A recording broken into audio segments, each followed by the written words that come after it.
Doctores, muy buenas noches. Por favor, confírmeme si es que se logra ver la pantalla. Sí, doctor. Genial. Comenzaremos con la jornada del día de hoy. Primero vamos a avanzar patología benigna de ovario. ¿Ya? Empezamos con nuestro caso clínico de una paciente femenina de 36 años. Ha tenido dos embarazos y dos partos. Consulta con dolor pélvico intermitente de 3 meses de evolución, asociado ocasionalmente a dispareunia profunda. No refiere irregularidades menstruales ni sangrado uterino normal. En su historial médico destaca una apendicectomía hace 10 años. Al examen físico se palpa una masa móvil bien delimitada en mi abdomen inferior derecho, sin datos de irritación peritoneal. Los laboratorios, marcadores tumorales normales. La ecografía muestra una lesión quística de 6 centímetros en el ovario derecho, unilobulada, con contenido homogéneo, anecoico y sin flujo sanguíneo aumentado con el Doppler color.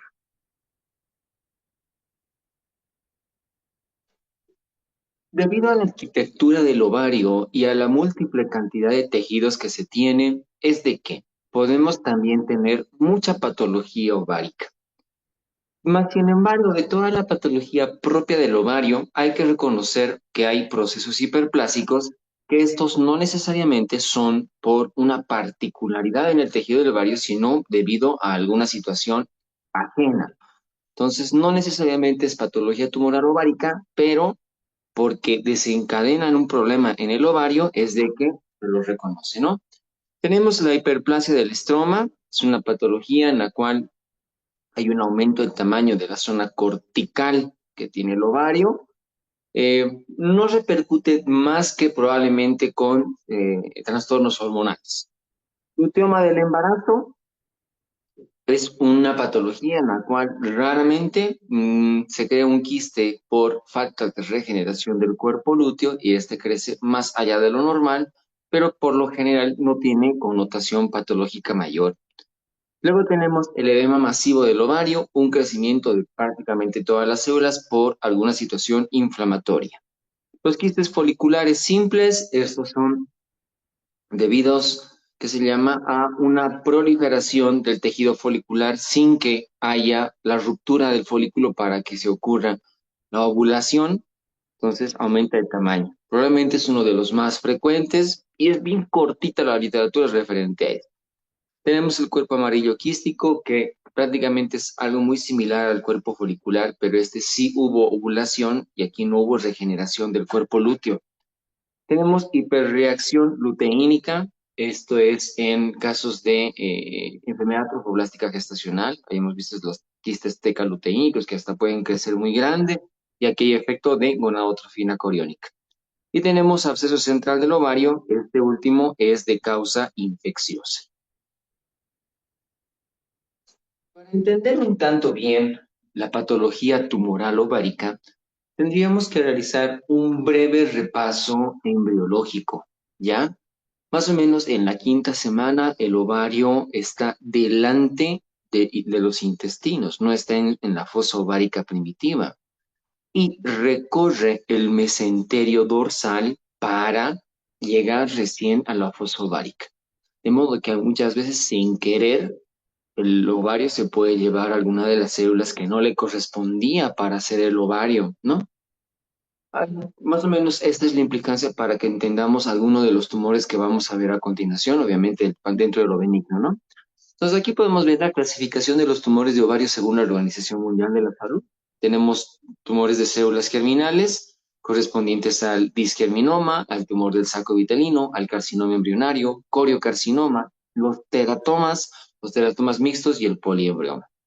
Tumores epitelio superficial estroma con los cistoadenomas. Seroso mucinoso endometrioide, los más representativos. Pero también hay de células claras, células transicionales, mixtos e indiferenciados. Tenemos los tumores germinales de los cordones sexuales, gonadoblastoma y los mixtos, los de cordones sexuales y de estroma, aquí que se llama, no son germinales, sino del estroma, tumores de la granulosa, los Sertoli, ¿no? Y hay algunos tumores que son un poquito misceláneos, como los tumores de células esteroideas, de la rete ovárica, los micelones linfoides secundarios y de tipo tumoral. Empezaremos con los cistoadenomas, ¿ya? Que son tres tipos de variantes. Cistoadenomas serosos, cistoadenomas endometrioides y cistoadenomas mucosos. Cuando nosotros nos referimos a tumores serosos, a los cistoadenomas serosos, es porque durante la diferenciación de los conductos de Müller, el ovario sin querer se llevó tejido de trompa, porque la trompa tiene serosa, ¿ya? Toda tumoración ovárica puede, que se llama, tener una variante benigna, una variante de un margen muy estrecho entre lo benigno y lo benigno, a eso se denomina borderline, y siempre puede haber una variante maligna, ¿ya? Los linfadenomas serosos, nuevamente recalco, tienen en su epitelio tejido seroso similar a la trompa. Por eso es que también se llaman tumores endosalpinológicos, ¿no? Por lo general vamos a encontrar a estos que tienen unas papilas, podemos ver como si fueran varios globulitos en el tumor. Por lo general las papilas son de pared delgada, suelen ser unilaterales y no crecen muy grande, ¿no? Pueden llegar hasta 10 centímetros. Tenemos la variante borderline, también tenemos una variante que es el tumor seroso micropapilar, muy cercano a ser con criterios de malignidad, ¿ya? Y aquellos tumores que se llama con microinvasión también pueden desencadenar en implantes peritoneales, ¿no? Se puede romper la cápsula y las papilas pueden exteriorizarse al peritoneo, ¿no? Y formar foquitos alrededor de todo el peritoneo, que también tiene una microinvasión probablemente benigna, digo maligna, pero sin ser metastásica. Tenemos ahora los tumores mucinosos. De la misma manera, se llevaron células que correspondían a los conductos de Müller, pero se llevaron células que eran del cuello del útero. El cuello del útero es el que tiene moco, ¿no? Eliminación de tapón mucoso cuando estamos en obstetricia. De ahí tal vez nos podemos hacer la ayuda a memoria para un tumor mucinoso. Entonces, tal cual, tenemos el cistoadenoma mucinoso benigno. Aquí podemos ver que ya forman varias trabéculas, ¿no? Igual, no crecen tanto, inclusive suelen ser un poquito menores que los cistadenomas serosos, ¿ya? Dentro de las variantes borderline, tenemos uno que puede distinguirse también con tejido intestinal. A esto se denomina pseudomixoma peritoneal y puede formar, cuando se rompe, la enfermedad gelatinosa del peritoneo, ¿no? Aquí podemos ver en la imagen. Y en las variantes que son cervicales, algunas de las oportunidades también podemos encontrar en la paciente endometriosis. También tiene una variante maligna, al igual que todos los cistodenomas. Es rara la presentación maligna, pero se puede presentar. También tenemos los tumores endometrioides. Aquí también se llevó estructura de los conductos de Müller, pero en realidad que se llama correspondiente endometrio, ¿no? Por eso es que ya habíamos hablado prácticamente de endometriosis, es casi similar porque se va a formar un tumor endometriósico, ¿no? También tenemos su variante benigna, su variante borderline, que aquí la variante borderline tiene sus subvariantes de ser adenofibromatoso, vello granular o que pueda ser mixto, y la variante maligna, el adenocarcinoma endometrioide. También podemos destacar tumores menos frecuentes, como por ejemplo el tumor de células claras, tienen las células de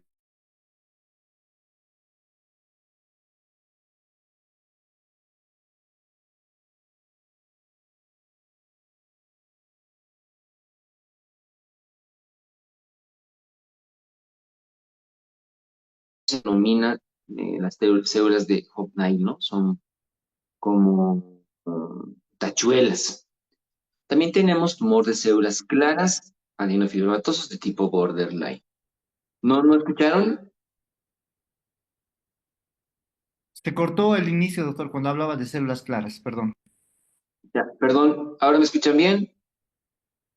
Sí, doctor, por favor, ¿puedes repetir? Es de Ya, células claras. ¿cómo no? Va, mil disculpas.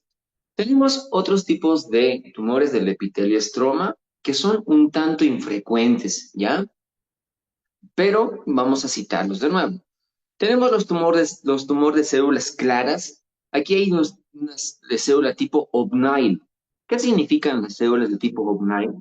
Son unas células similares a tachuelas, ¿no? Como a los chinches, o como a los operoles de los cachos, o a las variantes que tienen algunas botas en la suela, aquellas botas que son de construcción. A eso se refiere con células de tipo Obnile, ¿no?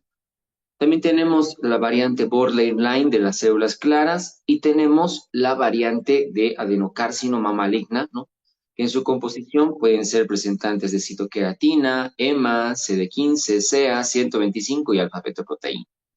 También tenemos tumores de células transicionales, similares al urotelio, el tumor de Brenner benigno. A este tumor también se le conoce como celioblastoma, debido al componente celómico de las células. Tanto el tumor de Brenner también tiene su variante borderline y su variante maligna. Y también destacar el carcinoma maligno, evidentemente, de células transicionales.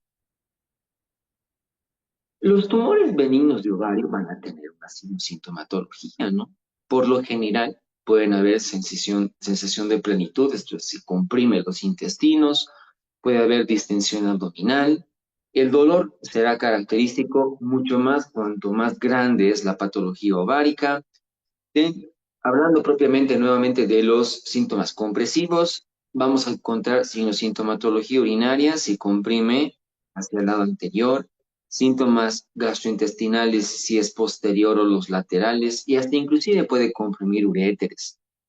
Puede haber alteraciones de la menstruación, ¿no? Por ahí es que en el PALCOE veíamos que es un factor ovulatorio ovárico, y un dato muy importante que siempre nos llama la atención porque es un criterio de malignidad, la presencia de ascitis en un tumor ovárico.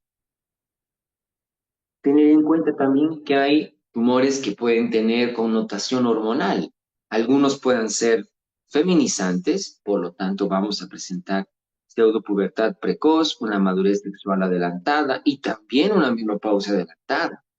Mientras que hay tumores que se pueden presentar con que se llama situación hormonal masculinizante, ¿no? Entonces la paciente puede desarrollar caracteres de tipo androide, van a presentar atrofia mamaria y pacientes que no van a tener familia, ¿no?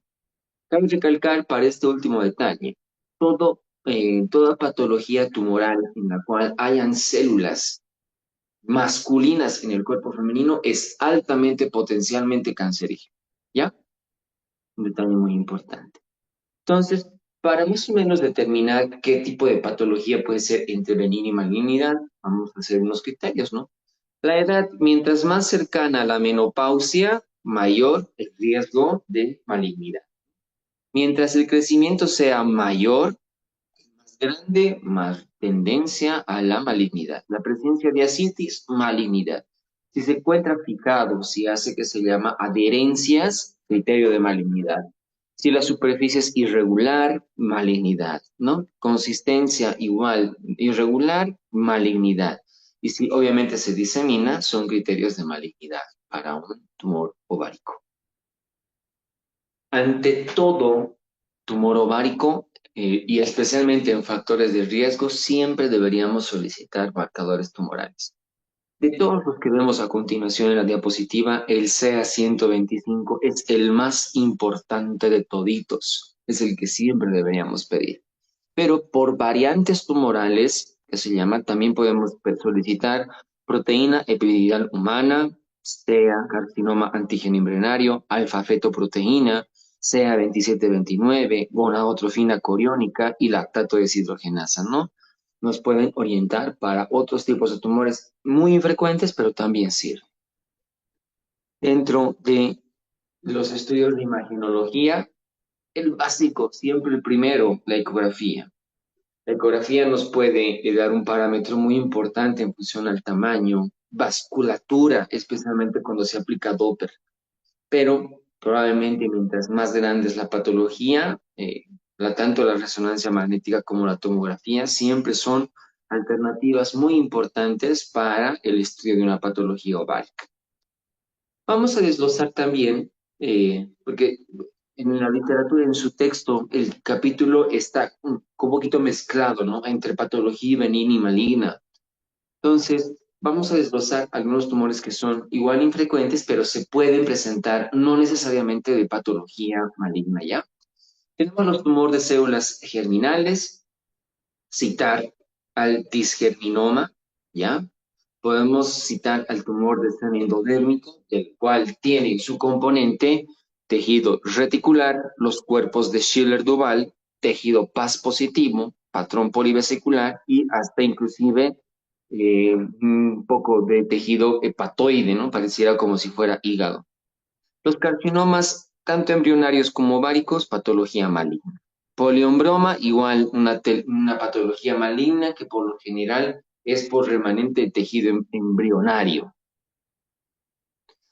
Y aquí entramos a otra de las patologías que puede tener connotación benigna, es los tumores de células germinales. Y aquí hablamos de los teratomas. Teratoma viene del teratos, que significaba monstruo.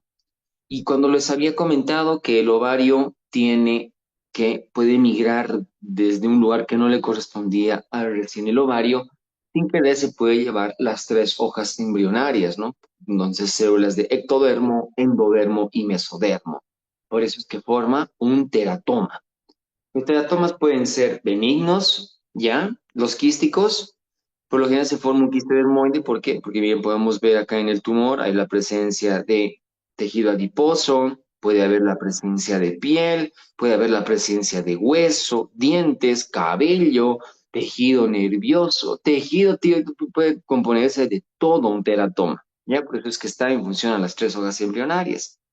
Los sólidos, por lo general, es igual, tienen la misma fisiopatología, pero hacen un conglomerado sólido todas, todas las células y que si se hubiera una solución de continuidad en el tumor, puede soltar todo su contenido al peritoneo y a eso se le denomina gliomatosis peritoneal. Produce una peritonitis química.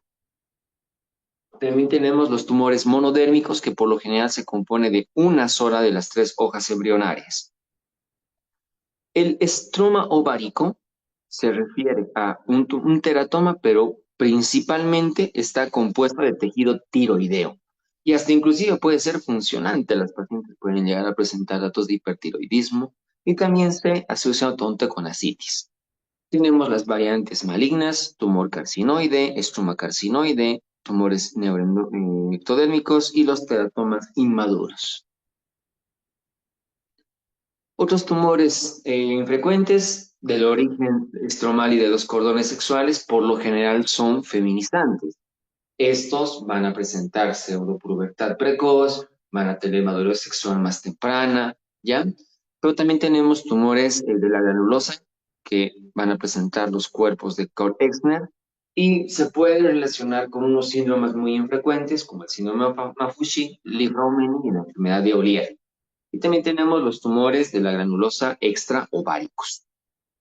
De diferenciación masculina, adenoblastoma porque tiene tanto las células de Sertoli, que son las que van a producir, que se llama perspectiva masculinizante del tumor, como células de Leydig.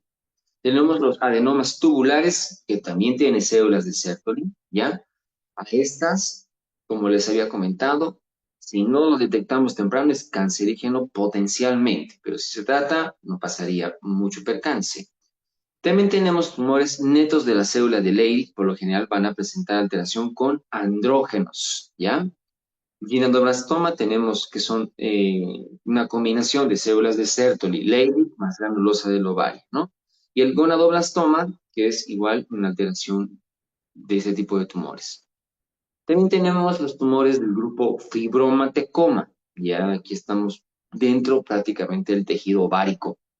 Y la variante del fibroma es probablemente la más representativa porque este tumor puede desencadenar con el síndrome de Meigs, que es la presencia del fibroma, derrame pleural y ascitis.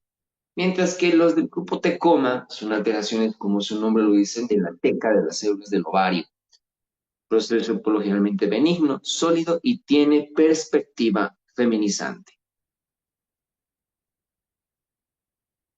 Desde el Y control por renal. último, y por último, vemos los tumores metastásicos, quiere decir que su origen no fue el ovario, sino que la repercusión de con otro órgano. Tenemos el tumor de Krukenberg, metástasis intestinal, el más representativo, ¿no? Pero también podemos tener el mesotelioma peritoneal y los melanomas malignos que pueden afectar el ovario.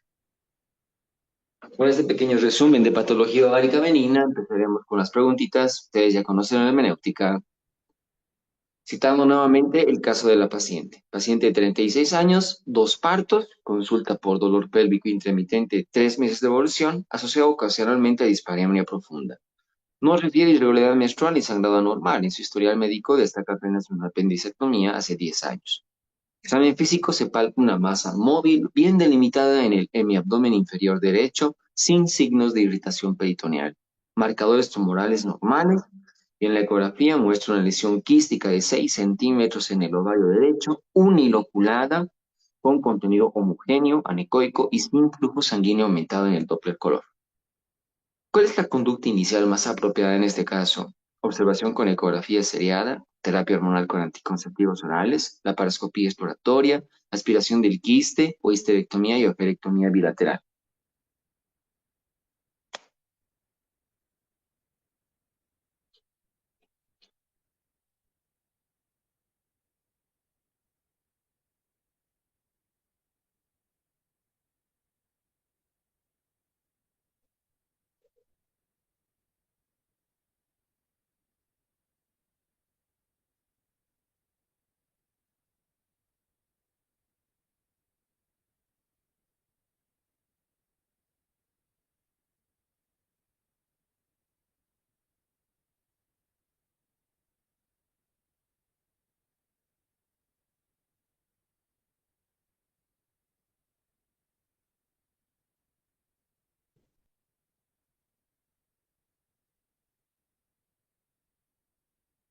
Bueno, a ver, porque tengo varias respuestas acá, vamos a primero decir no a las que se llama, que no son opciones. Vamos a borrar histerectomía y oferectomía, ¿no? Está no.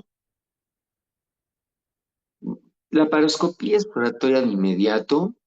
La paciente aparentemente por la historia clínica y los estudios no aparentaría tener datos de malignidad, ¿no? Puedo esperar el procedimiento quirúrgico, puedo esperar. Y me quedan las otras tres, ¿ya? Algunos ponen aspiración guiada por eco por ultrasonido. Eso significaría hacer un intervencionismo del mismo modo invasivo, ¿ya? Yo particularmente les diría, no, lo voy a poner como signo de interrogación. Pero estas dos probablemente podrían ser las más factibles debido a que no encuentro factores de riesgo en esta paciente, ¿ya? Por lo tanto, si no hay criterios de malignidad, hasta puedo esperar, ¿no? Pero no estaba nada mal que podamos hacer terapia con anticonceptivos y no estaba nada mal hacer la aspiración del quiste por ultrasonido. A esta última no le estoy dando mucha alternativa. ¿Por qué? Porque no había criterios de hacer invasión probablemente en la paciente, ¿ya? ¿Cuál de los siguientes hallazgos justificaría solicitar CA-125 en esta paciente? Masa anecoica de 5 centímetros, quiste molecular con septos gruesos, resolución espontánea del quiste en 2 meses, dolor pélvico cíclico asociado al quiste o un quiste simple de persistencia de 3 centímetros.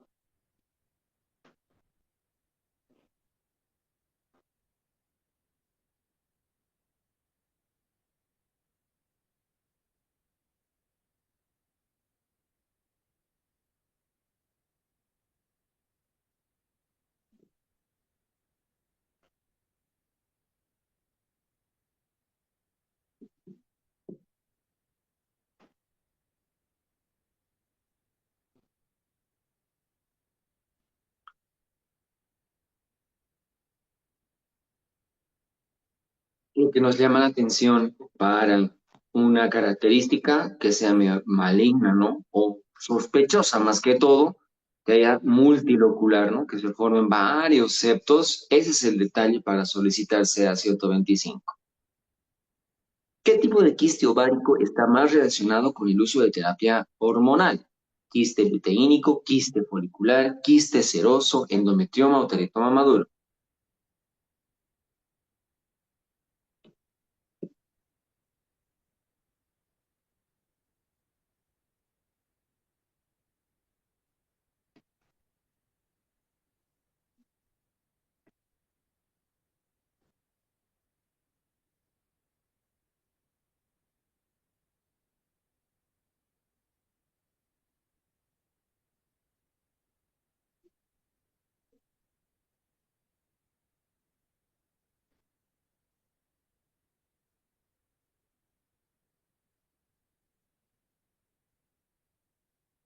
Sí, el quiste folicular es el más relacionado con terapia hormonal.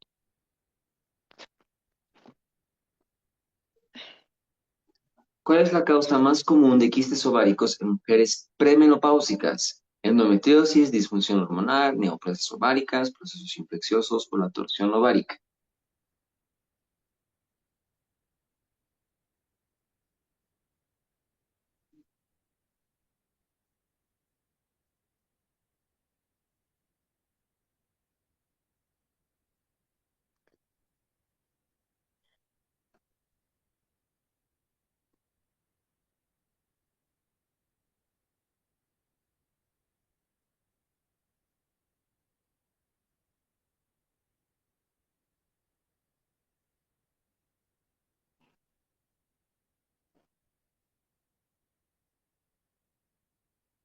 Sí, la disfunción hormonal es en las mujeres premenopáusicas.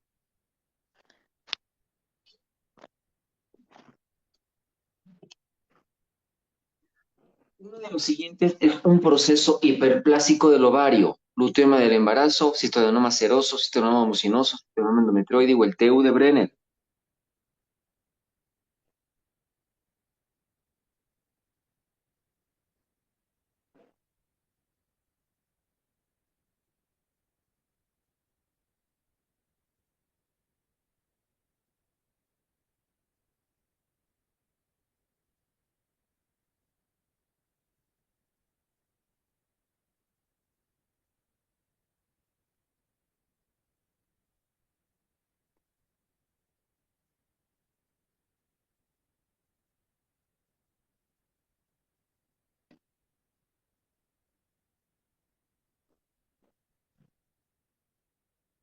Los que no necesariamente son patología ovárica total, ¿no?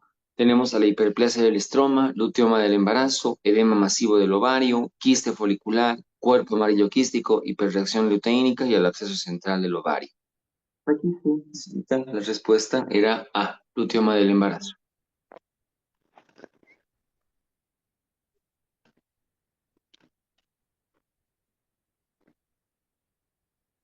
El teratoma de ovario corresponde a un TU de tipo epitelio superficial estroma, cordones sexuales, células esteroides, células germinales, tumor de la red ovárica.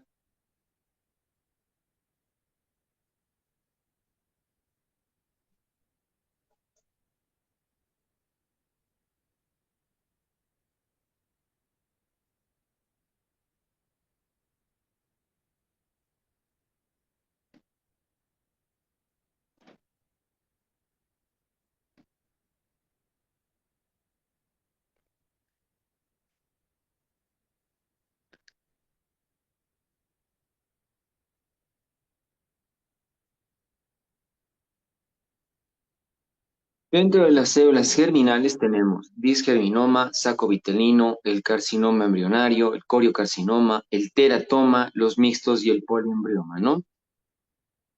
Entonces aquí, tumor de células germinales.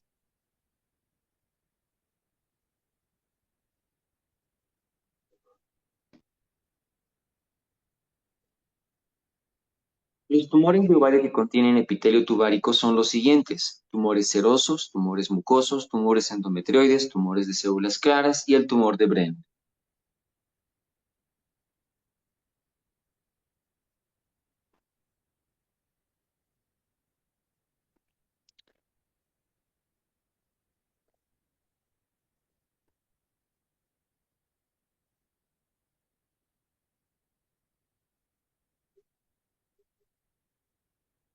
Tumores serosos son aquellos tumores que en sus formas bien diferenciadas están constituidas por células que remedan epitelio tubárico, ¿no?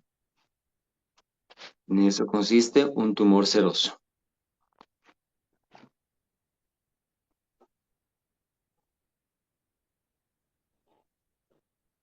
La presencia de pseudomixoma peritoneal es característico del siguiente tumor de ovario: citoadenoma mucinoso, mucinoso borderline de tipo endocervical, borderline de tipo digestivo, adenocarcinoma mucinoso, o todos son correctos.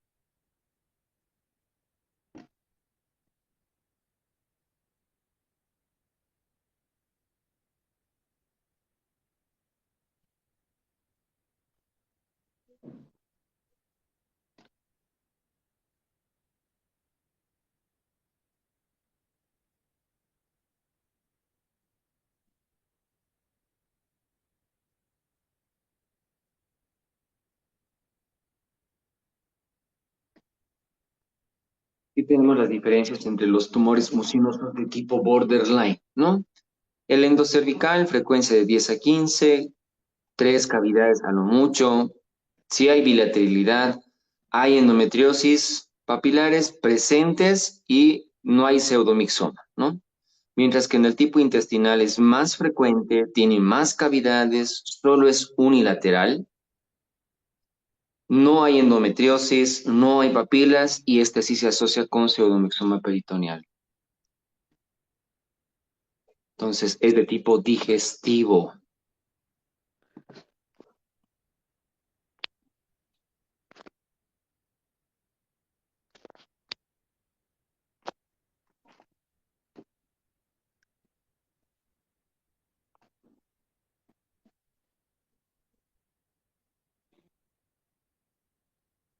Se denomina serioblastoma al siguiente tumor: citoadenoma mucinoso, seroso, endometrioide, TU de Brenner benigno o TU de células claras.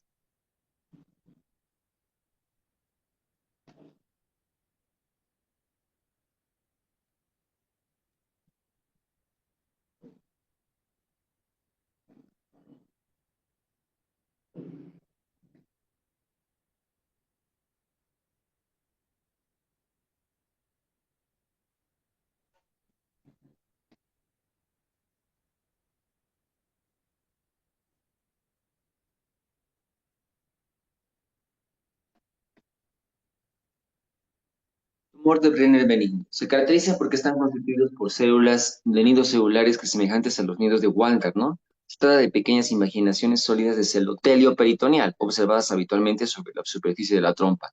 Por esta razón se considera que el tumor de Brenner como una diferenciación celómica o epitelio superficial del ovario, y ha recibido también el nombre de serioblastoma, tumor de Brenner benigno.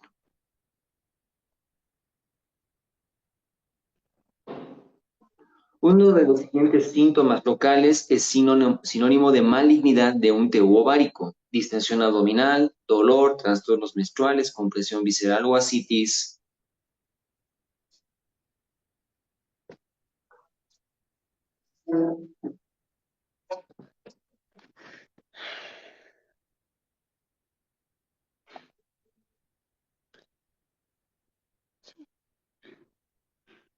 Sí, esta es sencillita, ¿no? Con suma frecuencia, la ascitis es un síntoma de malignidad. En ciertas condiciones, sobre todo en los casos de fibroma del ovario, se puede observar el denominado síndrome de Meigs, caracterizado por tumor, ascitis e hidrotórax, generalmente unilateral o del lado derecho, que tiene la particularidad de desaparecer una vez extirpado, ¿no? La ascitis puede ser explicada por transudación del mismo tumor o por irritación peritoneal. La ascitis es criterio de malignidad importante. Uno de los siguientes no es marcador tumoral para TU ovárico, sea 125, sea AFP, PSA o beta-HCG.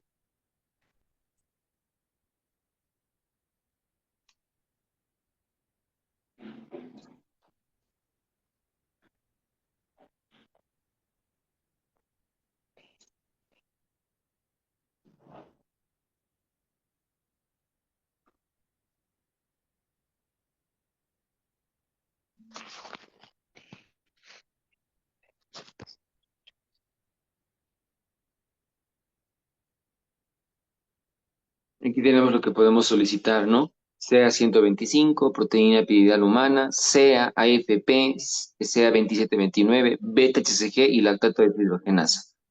Pero el PSA es antígeno prostático, no es para próstata.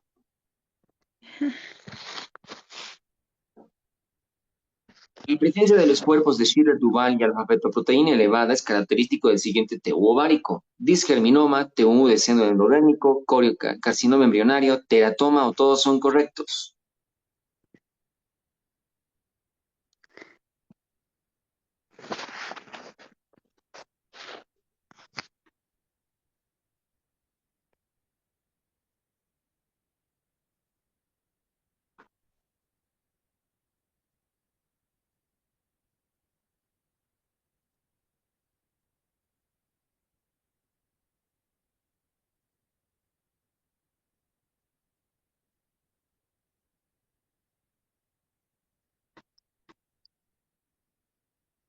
Tumor del seno endodérmico, del saco vitalino o de Telium, dice, ¿no? Aquí tienen sus variantes. Reticular, la estructura más frecuente y predominantemente. Tiene cuerpos de Schiller-Duval, una característica estructura papilar con un vaso central sobre el cual hay una banda hialinizada que se proyecta de una pequeña cavidad de tipo celómico. Tiene cuerpos hialinos acidófilos Paz positivos. Patrones polivesicular y el hepatoide consistido por células acidófilas, ¿no? Entonces, el Schiller-Duval es el que tiene tumor los cuerpos de Schiller-Duval son característicos del tumor de seno endodérmico.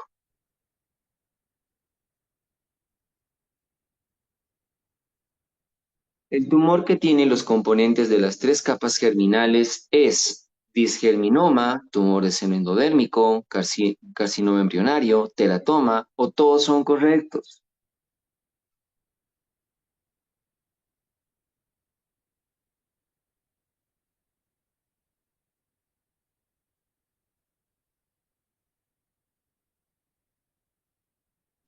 Sencillita, ¿no? Facilita. El teratoma es el que tiene las tres capas germinales, ¿no? Ectodermo, endodermo y mesodermo. Teratoma. El tumor que tiene componente de tejido tiroideo se llama teratoma maduro quístico, teratoma maduro sólido, teratoma monodérmico, estrumo ovárico o teratoma inmaduro.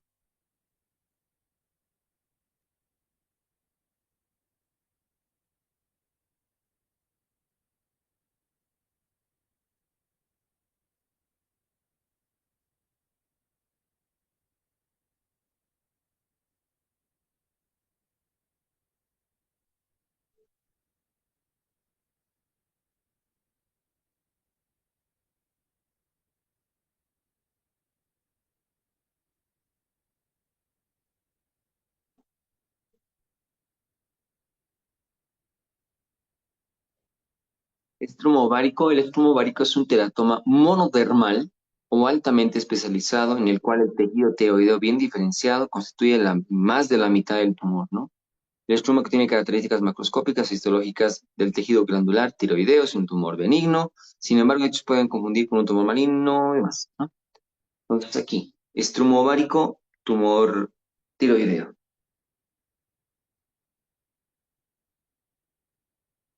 La presencia de una mutación del P53 en un TU de células de la granulosa se denomina enfermedad de Ollier, síndrome de Maffucci, síndrome de Li-Fraumeni, neoplasia endocrina múltiple uno o ninguna es correcta.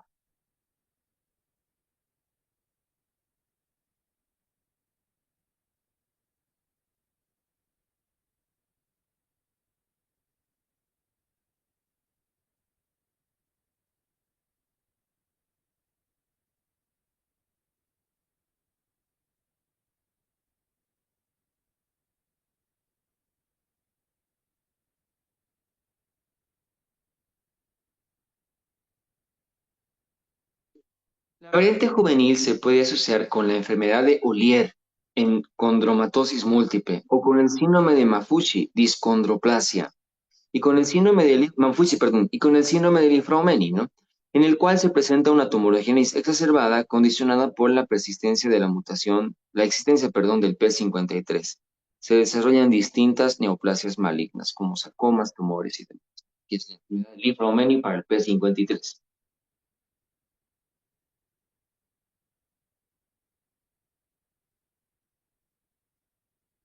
El síndrome de Meigs se presenta en el siguiente TU de ovario: cistoadenoma seroso, TU de Brenner, teratoma quístico maduro, fibroma, todos son correctos.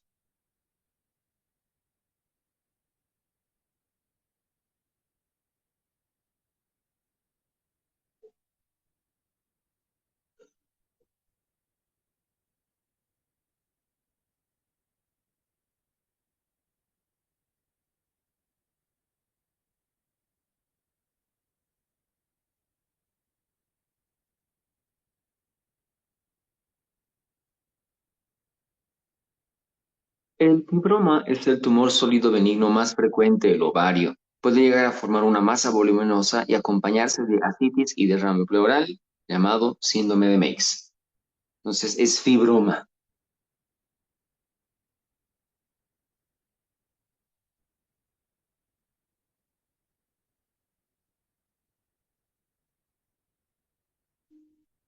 Uno de los siguientes TU de ovario es de comportamiento estrogénico: teratoma quístico, fibroma, TU de células de Sertoli, TU de células de Leydig, o todas son correctas.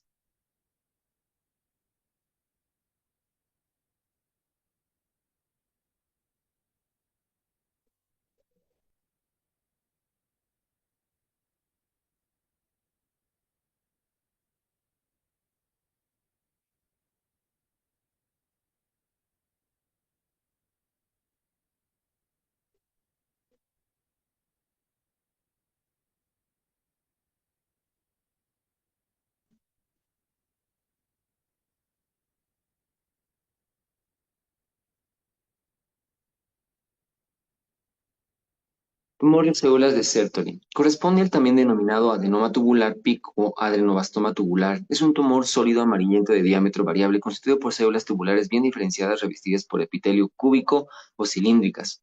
Pueden tener carga de lípidos, adenoblastoma tubular y el antiguo policoploma lipídico, ¿no? Desde el punto de vista clínico, esos tumores 60% se actúan como estrogénicos, ya que las células de Sertoli, si bien morfológicamente de diferenciación masculina, funcionalmente produce estrógeno y en algunos casos renina, que lleva a hipertensión e hipocalcemia. Entonces, comportamiento estrogénico, tumor de células de Sertoli.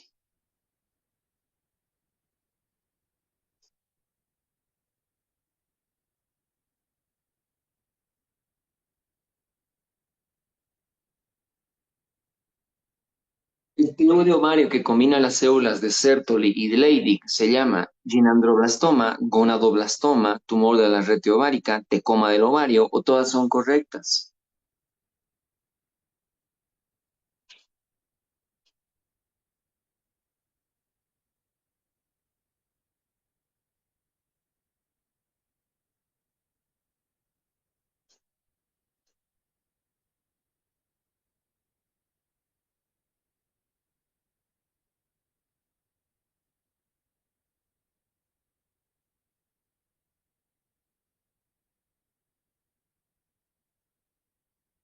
Ginandroblastoma. Son tumores estromales raros en los que se identifica una combinación de las células de Sertoli y las células de Leydig. Y elementos de células de la granulosa. Para su diagnóstico deben contener al menos un 10% del menor de importancia, ¿no? Ginatoblastoma.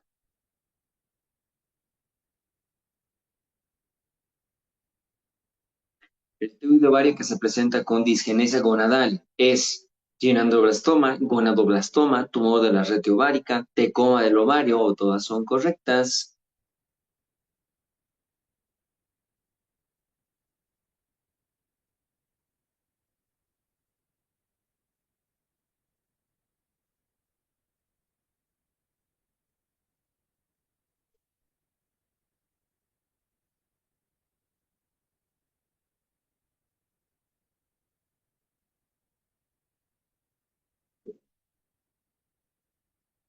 Gonadoblastoma. El gonadoblastoma, conocido también como gonadoma disgenético, es un tumor mixto de los cordones sexuales y de las células germinales. Es casi exclusivo de las gónadas disgenéticas en cariotipos que contienen cromosoma Y o material de este. Muchas veces se una disgenesia gonadal pura 46XY o una disgenesia gonadal mixta, la cual frecuentemente se usa un parotipo 45X o 46XY, ¿no? Pero con disgenesia gonadal hablamos del gonadoblastoma.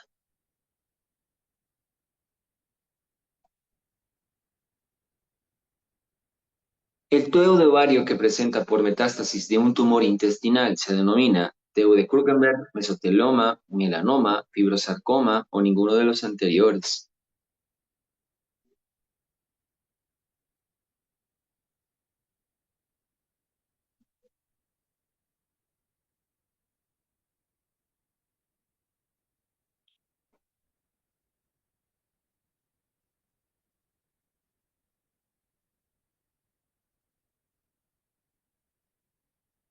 Tumor de Krukenberg, el término de Krukenberg se refiere a aquel tumor ovárico secundario, mucinoso o en células de anillo de sello. Generalmente el primario es un tumor gástrico, aunque también puede tratarse primitivo intestinal, de apéndice o hasta seno. Si es gastrointestinal, tumor de Krukenberg. Este año no tenemos preguntas de patología ovárica, si no me equivoco, salvo la que les puse con enfermedad pélvica inflamatoria, ¿no? Pregunta de examen pasado. En cuanto a los procesos hiperplásicos y pseudotumorales del ovario, uno de los siguientes se muestra macroscópicamente como nódulos de 3 a 4 centímetros, sólidos, únicos, múltiples o en ambos ovarios de color amarillo intenso. Hiperplasia del estroma, luteoma del embarazo, edema masivo del ovario, quiste folicular, cuerpo amarillo quístico.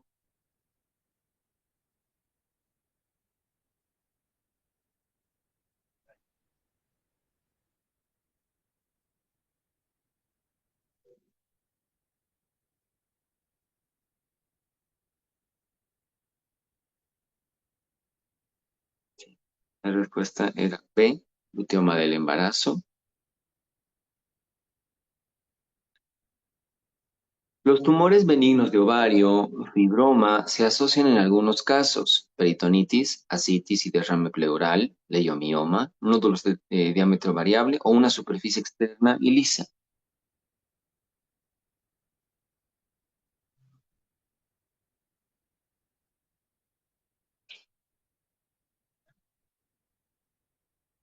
Es decir, les han preguntado componentes del síndrome de Meigs, ¿no?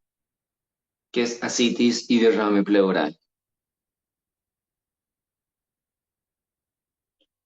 Puntos claves, quistes funcionales, los quistes foliculares y lúteos son los más frecuentes, suelen ser autolimitados y resolverse espontáneamente entre 1 a 3 ciclos menstruales de manera espontánea. El quiste folicular, derivado de un folículo que no ovuló, las características ecográficas, lesión uniloculada, anecoica y de bordes definidos. Manejo conservador con seguimiento ecográfico, perdón. Quiste lúteo aparece tras la ovulación debido a la acumulación de sangre o líquido, puede romperse causando dolor agudo o hemorragia y en ecografía puede mostrar el contenido en vidrio esmerilado. Endometrioma asociado a endometriosis, característico de mujeres con dolor pélvico crónico y infertilidad. En ecografía, una masa de contenido homogéneo que también tiene vidrio esmerilado. Teratoma maduro, quiste dermoide, contiene tejidos de las 3 capas germinales. La ecografía es imagen mixta con ecos y una sombra acústica debido a grasa, pelo, hueso. Se llama también el signo del iceberg. Quiste seroso simple, una lesión benigna frecuente en mujeres premenopáusicas. Características, una masa uniloculada anecoica sin flujo vascular aumentado, generalmente no requiere tratamiento, solo seguimiento. Torsión ovárica, complicación más frecuente de las masas mayores a 5 centímetros, síntomas, dolor pélvico agudo, náuseas y vómitos, el diagnóstico del Doppler con disminución o ausencia del flujo sanguíneo. Quistes tecaluteínicos asociados a niveles elevados de gonadotrofinas, como el embarazo molar y la fertilización asistida, suelen ser bilaterales o autolimitados tras resolver su causa yacente. Fibroma ovárico, tumor benigno sólido del estroma ovárico asociado al síndrome de Meigs, manejo quirúrgico si es sintomático o sospechoso. Criterios de benignidad en ecografía, quistes uniculados con contenido anecoico, bordes regulares y ausencia de vascularización aumentada, tamaños menores a 7 centímetros, mujeres premenopáusicas. Indicaciones quirúrgicas para quistes ováricos, características sospechosas o un tumor mayor a 7 centímetros con complicación como torsión o hemorragia. Los quistes hemorrágicos frecuentemente son quistes funcionales, dolor pélvico agudo asociado a hemorragia intraperitoneal. El manejo depende de la esterilidad hemodinámica. Marcadores tumorales para masas anexiales, CA 125 el más importante, pero también podemos pedir alfa-fetoproteína, con autotrofina coriónica, lactato de deshidrogenasa, diferenciar tumores geminales malignos de lesiones benignas. Quistes ováricos en el embarazo, comunes en el primer trimestre, suelen ser netamente funcionales. Manejo conservador, salvo complicaciones como torsión o ruptura. Síndrome de ovario poliquístico no es una patología quística benigna, pero se debe diferenciar. La ecografía reporta múltiples quistes periféricos en collar de perlas. Diagnóstico con los criterios de Rotterdam que ya habíamos visto. Pueden tomar una captura de pantalla a las preguntas iniciales.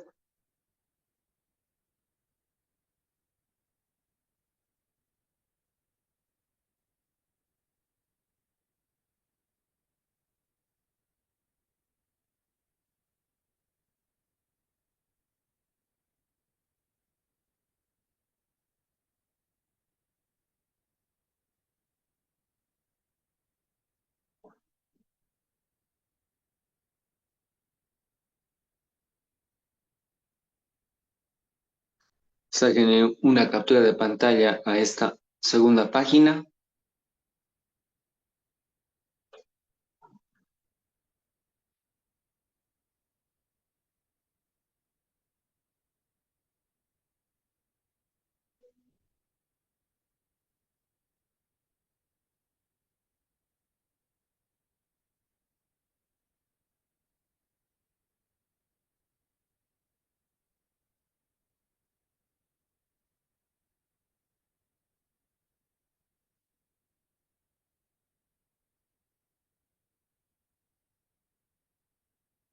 Bien.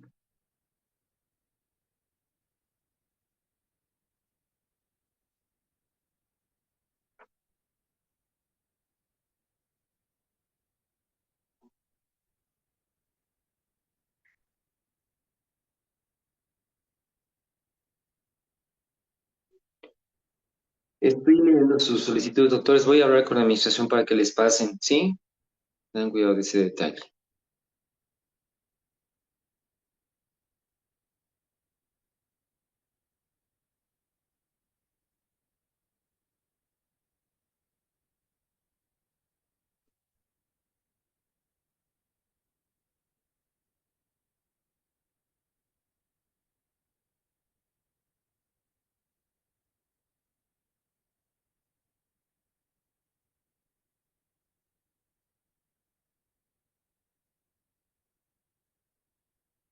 Confírmeme si se puede ver la pantalla, doctores, para nuestro segundo tema.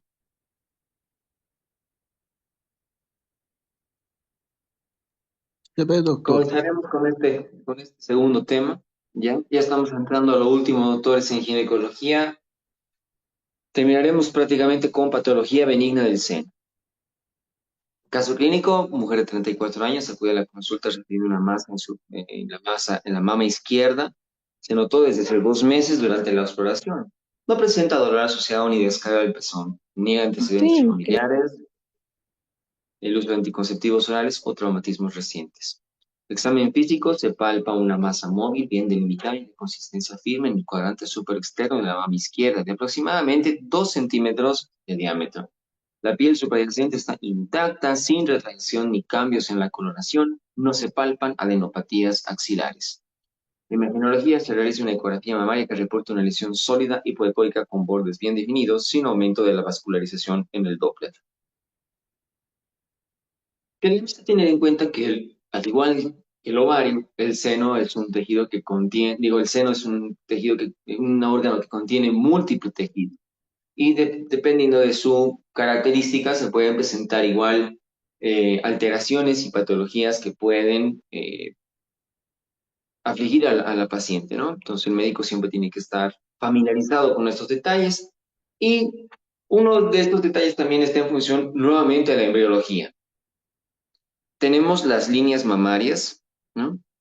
Que por lo general es lo que puede migrar la cintilla en función hasta que se llegue al lugar del seno, ¿no? Comienza en el axila y puede terminar en la espina que se llama antero superior ipsilateral, o hasta puede llegar a plano inguinal, como podemos ver, ¿no? Entonces, durante todo ese trayecto constituyen las líneas mamarias. Debido a este detalle, la ausencia o que haya una prolongación de este detalle embriológico puede asentarse con las siguientes alteraciones. Amastia es la ausencia del seno. Atelia, ausencia del pezón, ¿no? No se llegaron a formar. Hipotrofia por una alteración hormonal. Sabemos bastante bien de que el seno tiene una gran recepción estrogénica, ¿no? Los pacientes con amenorrea primaria, por lo general, pueden ser características a que sean hipotróficas, no hay estrógeno. Polimastia, seno supernumerario. Muy frecuentemente en la región axilar, no es lo que más se presenta. A veces puede ser solo tejido mamario o puede ser inclusive con su pezón. A este se denomina politelia. Inclusive las pacientes ni se dan cuenta hasta que están embarazadas y están en etapa de lactancia porque se les abulta considerablemente el área axilar, ¿no? Dentro de las hipertrofias tenemos la que es infantil, en la adolescencia y en el embarazo, ¿no? Infantil con pseudopubertad precoz. La adolescencia es con pacientes que tienen una gran capacidad estrogénica y se les hiperestimula el crecimiento del seno y algunas veces les es tan pesado que tienen que hacer tratamiento simplemente estético de cirugía plástica. Y en el embarazo por la acción de tanto la gonadotrofina coriónica, pero también ya por el ascenso de la prolactina va aumentando de tamaño el seno y muy característico también en la lactancia. Pasemos a hablar sobre los procesos inflamatorios.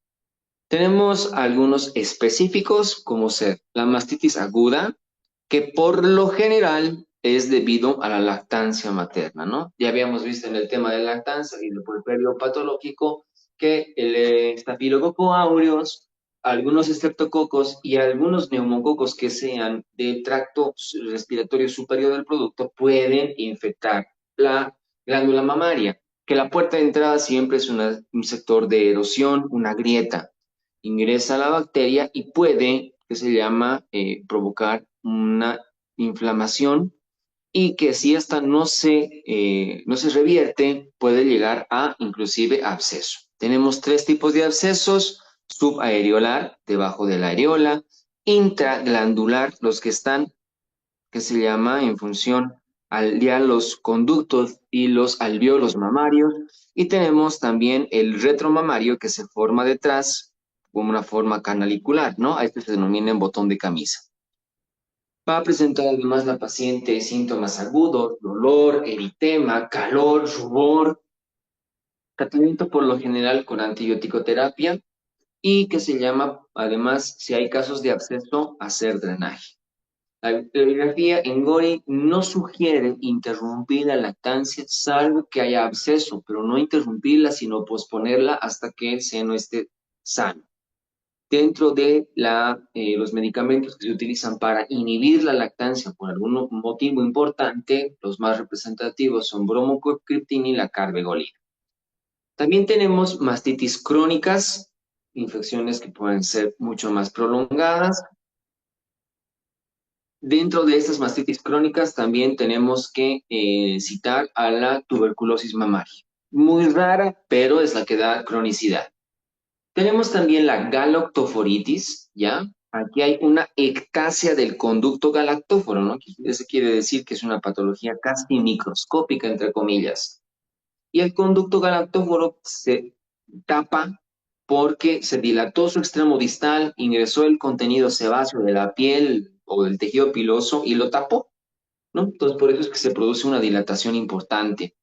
Las pacientes van a presentar derrame del pezón como su principal signo sintomatología. Dependiendo de la inflamación y de la tumoración que haya cercana al pezón, puede haber ligera retracción y además se puede algunas veces palpar la tumoración si esta crece demasiado, ¿no?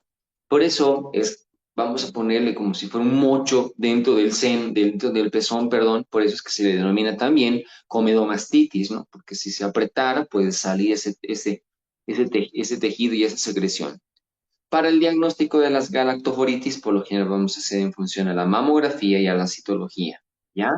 Citar que en la patología de la biopsia, si nos reportan mastitis plasmocitarias, es característica de galactoforitis. Tratamiento, por lo general, quirúrgico para drenar o extirpar ese conducto alterado. Dentro de las mastitis específicas, nuevamente citar la tuberculosis del seno, ¿no? Por alguna entrada del bacilo puede entrar, y que se llama, el diagnóstico se hace en función a la biopsia.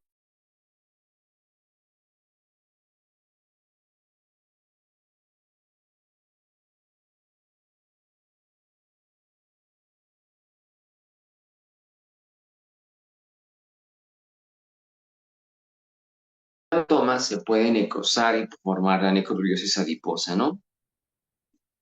¿Logran escucarme? Sí, doctor, se ha cortado un poco, en un poquitito, Asato.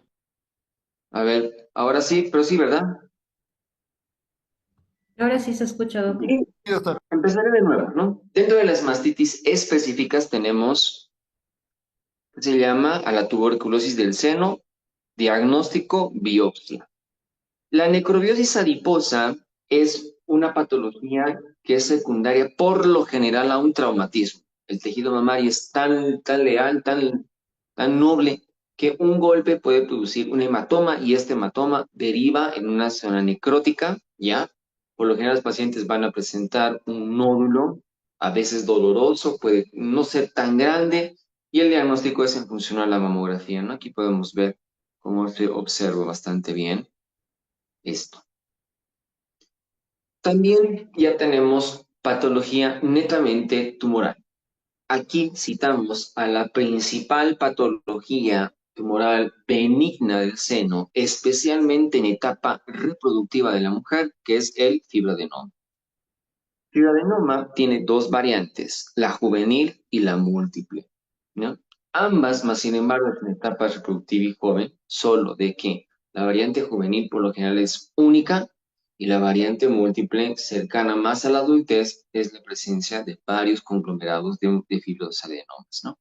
La paciente por lo general de asintomática o puede sentir la presencia de las nodulaciones en el seno a la autoexploración. Algunas ocasiones puede presentar dolor no muy considerable, ¿no? Puede que se llama desencadenar un fibroadenoma que es intracanalicular y pseudo intracanalicular, es decir, puede afectar no solo la glándula del alveolo, sino que también puede afectar el canal de desembocadura.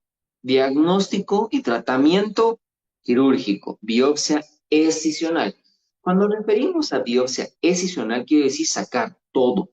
Cuando decimos biopsia incisional, solo retiramos una partecita, ¿no? Para la mayor, diría, de los tratamientos de patología benigna del seno, siempre por lo general hacemos biopsia escisional, retirarlo todito. La otra patología tumoral benigna, citamos al papiloma intraductal. Muy similar como en la galactoforitis, pero aquí no es que se tapó el conducto, sino que sí hay una hiperplasia, un crecimiento del tejido que está en el epitelio del conducto, ¿no? Por lo tanto, la sintomatología es casi muy similar a la galactoforitis. Va a haber derrame del pezón, puede ser sanguinolento, puede ser seroso, ¿ya? Y el tumor es chiquitito, ¿no? No afecta, no es muy grande, ¿no? A la mamografía o al método de imagenología. Diagnóstico, biopsia escisional de nuevo. Aquí tenemos otros tumores, ¿no? Como los adenomas del pezón, que es una proliferación papilomatosa, el adenoma tubular, y también tenemos tumores no epiteliales, histiocytomas, leiomiomas, lipomas, adenolipomas, células glandulares, los mesenquimatosos y hasta la neurofibromatosis. Entonces, no es netamente del seno, sino la confluencia de otro órgano alrededor o que pueda abarcar. Tumor filoides, dice la bibliografía que una mujer que ha tenido el antecedente de un adenofibroma mamario, ¿ya? Puede, que se llama, en algún momento de su vida, derivar a la otra patología de mucha conexión, ¿no? Que es el tumor filoides. Su variante principal es pseudo intracanalicular. En la clínica vamos a ver, son tumores que crecen considerablemente, son enormes los tanto que pueden distorsionar inclusive la piel del seno. Y de crecimiento no tan lento, pero es un tanto nomás rápido. Dentro de la clasificación, obviamente sus variantes, al igual que en patología várica, tenemos un benigno, borderline y maligno. Puede ser recidivante si dejamos tejido en el procedimiento quirúrgico, ¿ya? Y el tratamiento, biopsia escisional, ¿no? Tratar de retirar todo el tumor. Se dice que solamente se guarda la mastectomía o la cuadrantectomía total cuando hay perspectiva maligna, ¿no? Pero después puedes reseccionarse solo el tumor sin reseccionarse totalmente el seno. Hasta en su anterior edición, el Gori manejaba el término de eh, cambios fibroquísticos del seno, ¿no? Pero conforme vaya pasando el tiempo, le han ido cambiando el término a mastalgia cíclica. El sufijo que tenga el decir cíclico, eso quiere decir de que ocurre en ciertas oportunidades del ciclo. ¿Y a qué se refiere con esto? De que hay implicancia hormonal, es decir, principalmente estrógeno dependiente, ¿no? Entonces, ya no se utiliza mucho el término de displasia mamaria, sino que es mastalgia cíclica, y por lo general es con las variantes hormonales siguientes. Estrógeno normal, digo progesterona normal con estrógeno elevado. Otra es estrógeno normal, pero aquí la progesterona está disminuida. Y otro es que el estrógeno es normal, pero no hay progesterona, ¿no? Eso quiere decir que no juega un papel importante el estrógeno patológico, sino o bien la ausencia o la disminución de este, ¿ya? Y que el estrógeno pueda estar elevado, ¿no? Dentro de sus variantes pueden ser procesos quísticos, epiteliosis, papilomatosis, hiperplasias del lobulillo y esclerosis, las metaplasias y los adenoides y los infiltrados linfoplasmocitarios, ¿no? De sus variantes. Pero, ¿qué se llama? Tenemos que la mastalgia cíclica, voy a adelantar un ratito esta diapositiva, tiene tres formas de presentarse cuando hay nodulación. Displasia fibrosa, va a haber la presencia de dolor mamario. Displasia fibroepitelial, nódulos pequeñitos y puede haber inclusive un nódulo dominante. Y en la displasia fibroquística, el quiste puede ser único o múltiples. Para estas alteraciones del ciclo en función de patología mamaria, tenemos tratamientos no hormonales, van bastante bien en función analgésicos con antiinflamatorios no esteroideos, podemos utilizar ansiolíticos y lo que utilizamos mucho de rutina, vitamina A y E, en especialmente la E, ¿ya? Y dentro del tratamiento endocrino, pues vamos a utilizar lo que está, entre comillas, falta de regularización para ese estrógeno, ¿no? Por eso que utilizamos mucho progesterona. Pero también podemos citar beneficios de la progesterona para la regularización estrogénica. Disminuye y inhibe, perdón, la 5-alfa reductasa, disminuye la proliferación celular, disminuye los receptores estrogénicos y aumenta la enzima sulfoniltransferasa, ¿no? Entonces, el tratamiento hormonal tiene sus buenas ventajas. Con este pequeño resumen de patología benigna del seno, empezamos con las preguntitas. Tengo nuevamente nuestro caso clínico, mujer de 34 años, acude a consulta refiriendo una masa en el seno izquierdo que notó desde hace 2 meses, no presenta dolor asociado ni descarga de pezón, ni antecedentes familiares y de cáncer de mama, usa anticonceptivos orales, digo, pero no usa anticonceptivos orales y traumatismos tampoco. Al examen físico se palpa una masa móvil bien delimitada y de consistencia firme en el cuadrante superior externo de la mama izquierda, de aproximadamente 2 centímetros de diámetro. La piel subyacente está intacta, sin retracción ni cambios en la coloración. No se palpan adenopatías axilares. La imagenología se realiza con ecografía mamaria, que reporta una lesión sólida hipoecoica con bordes bien definidos, sin vasculatura en el doble. ¿Cuál es el diagnóstico más probable para este paciente dado su cuadro clínico? Carcinoma ductal in situ, fibroadenoma, quiste simple, mastitis periductal o papiloma intraductal.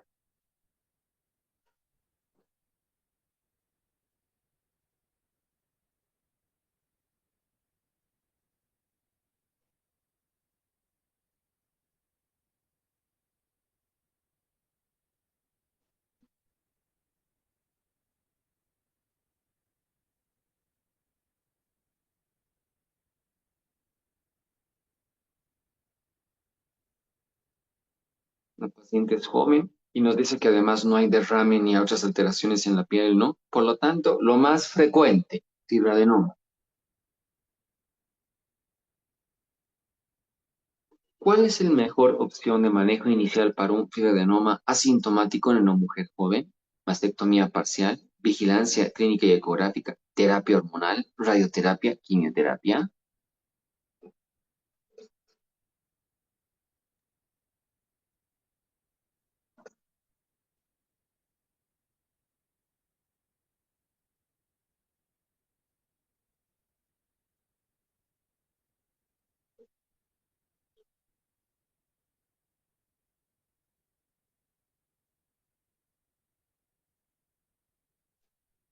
Por el tamaño, inclusive solo le hacemos vigilancia, ¿no? No requeriría algo mayor.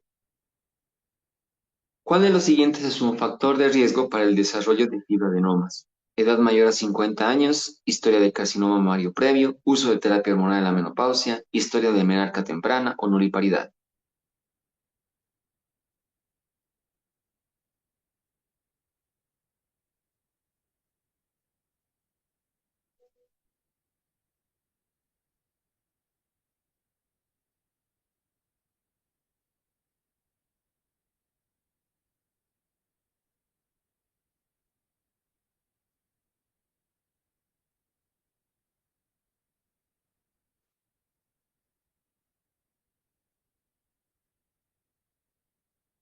Recordar que el fibroadenoma es que se llama benigno, es un cuadro benigno. No tendría que haber la historia de un cáncer previo, ¿no?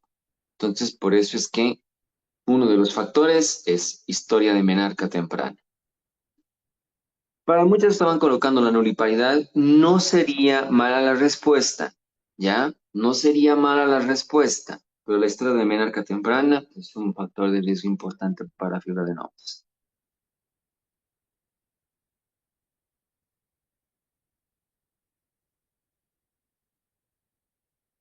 En mujeres mayores de 40 años con fibroadenomas, ¿cuál es el estudio complementario más indicado para descartar malignidad? Resonancia magnética, biopsia excisional, mamografía, ductografía o marcadores tumorales séricos.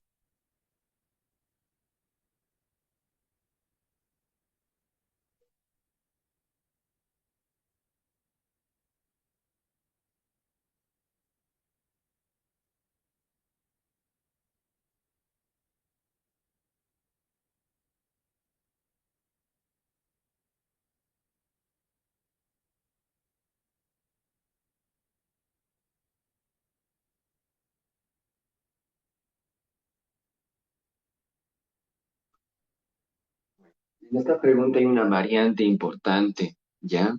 Que es la edad. Porque a partir de los 40 años, el método más recomendable, ya lo vamos a ver en patología, que se llama maligna, es mamografía, ¿ya?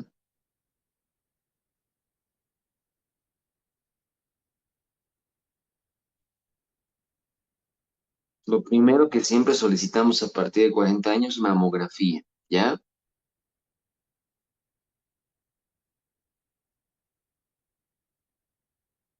El síndrome de Poland es una variante para polimastia, politelia, mastitis mamaria, amastia, hipertrofia mamaria.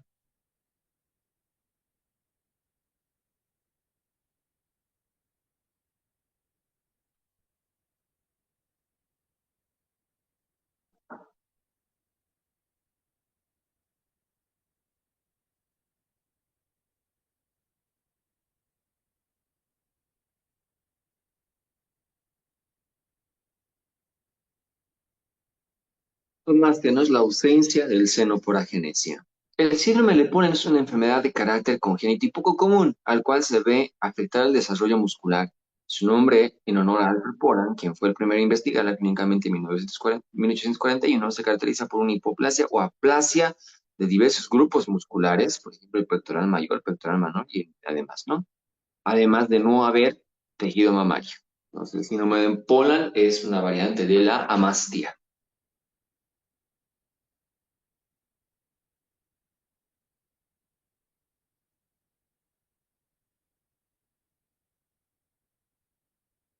La formación de absceso en botón de Camiso es característico del absceso subareolar de mama, absceso intraligamentario de mama, absceso retromamario de mama, mastitis de la mama o ninguna de las anteriores.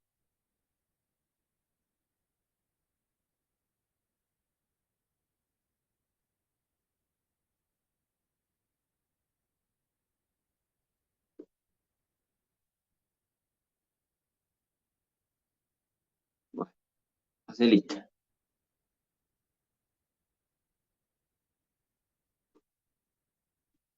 La infección habitualmente progresa hacia la formación de focos de abscedación con necrosis del tejido adiposo y abundantes piocitos. Estos abscesos están delimitados por una pseudocápsula con los caracteres histológicos de un tejido de granulación específicos. Otras veces los focos de abscedación pueden confluir hacia la formación de abscesos mayores, los que se forman en la profundidad del tejido glandular, propagarse al tejido celular laxo, retromamario, a este se me da absceso retromamario, formar una cavidad bilocular que se denomina absceso en botón de camisa, ¿no? Desde el retromamario.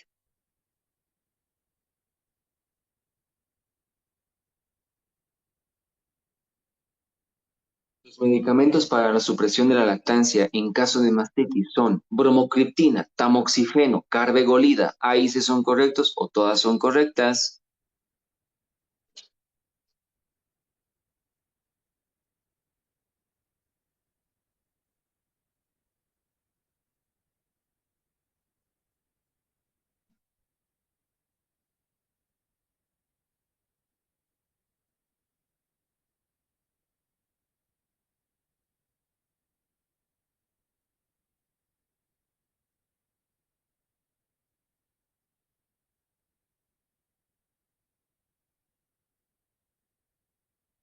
El tratamiento que se realiza preferentemente con bromopectina, lisurida o carbigolina, ¿no? Asociado al vendaje compresivo del seno. La profilaxis de las mastitis puerperales se hace tratando tempranamente las lesiones de la piel del pezón como grietas y fisuras. Entonces, carbigolina y bromocriptina. Recordar que en su texto de obstetricia más se usa bromocriptina que carbigolida, ¿no? Actualmente al revés, pero es lo que dice su bibliografía, así que ahí vamos. Una de las siguientes afirmaciones es incorrecta respecto a la galactoforitis. Se produce por ectasia de los conductos galactóforos. Se produce por la lactancia materna. Se presenta en edades perimenopáusicas. Se clasifica en aguda crónica o todas son correctas.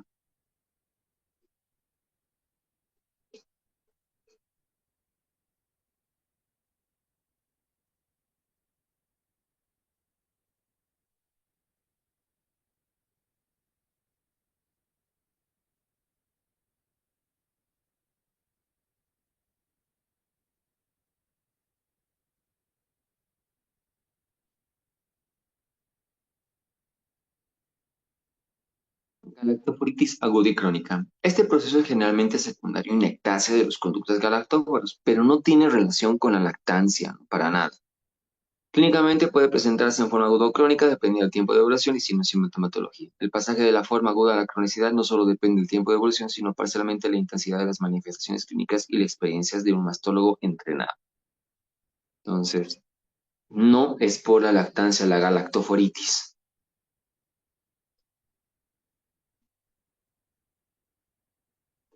El tratamiento de una galactoforitis consiste en AINES, antibióticos, manejo expectante, manejo hormonal, manejo quirúrgico.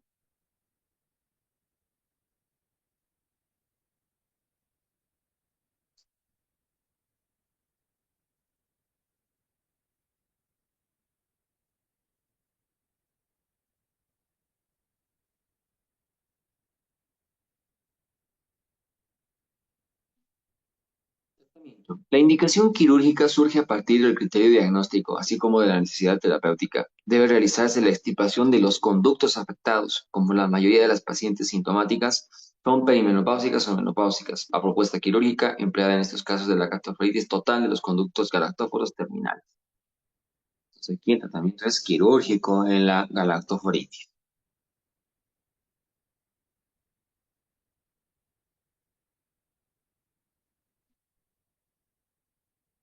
Se denomina enfermedad de Mondor a la mastitis, la galactoforitis, el absceso subareolar, la mastitis tuberculosa o a la tromboflebitis de venas mamarias.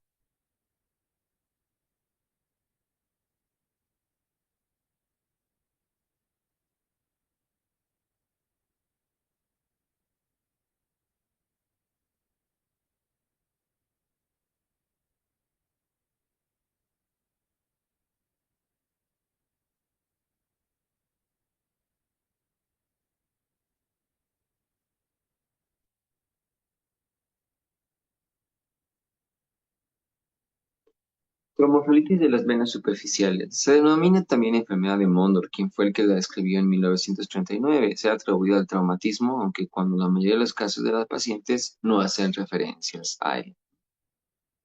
Enfermedad de Mondor, entonces es la tromboflebitis de venas mamarias.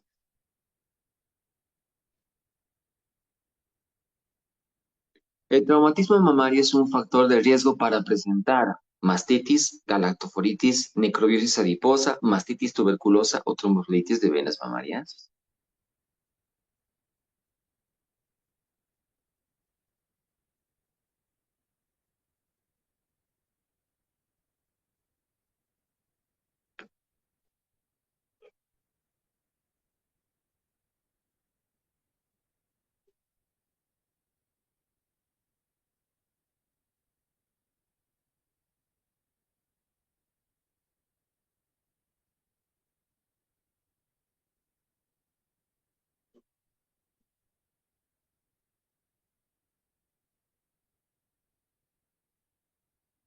Necrosis adiposa, también denominada granuloma lipófico, necrosis traumática, citoestonecrosis y necrosis grasa, ¿no? Es una lesión del tejido celular adiposo de la glándula mamaria caracterizada por una reacción inflamatoria linfómica y clínicamente puede ser confundida con un carcinoma.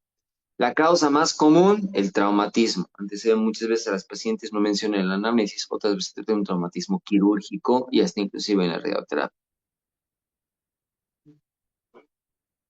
Necrosis adiposa.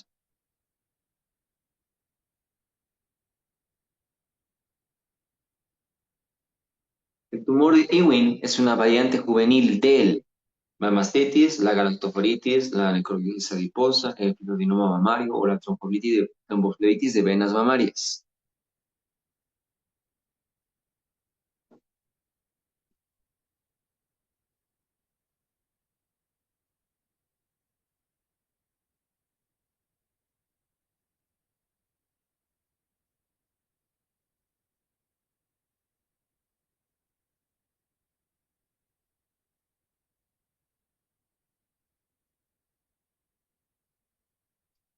Es frecuente observar en los fibroadenomas campos secundarios como la hialinización, mucoidosis del sector conectivo, necrosis, calcificación u osificación en los nódulos antiguos, que son generalmente lo que se diagnostica en la posmenopausia. Una forma especial pero poco frecuente del fibroadenoma es el denominado fetal o juvenil de Ewing, que se manifiesta en las niñas o mujeres jóvenes. Tiene una estructura pericanalicular y forma de tubos con un revestimiento epitelial, dos a tres capas de células, a veces con pequeñas clavas en su borde apical, rodeadas por una proliferación conectiva concéntrica. Aquí el tumor de Ewing es una variante juvenil del fibroadenoma mamario.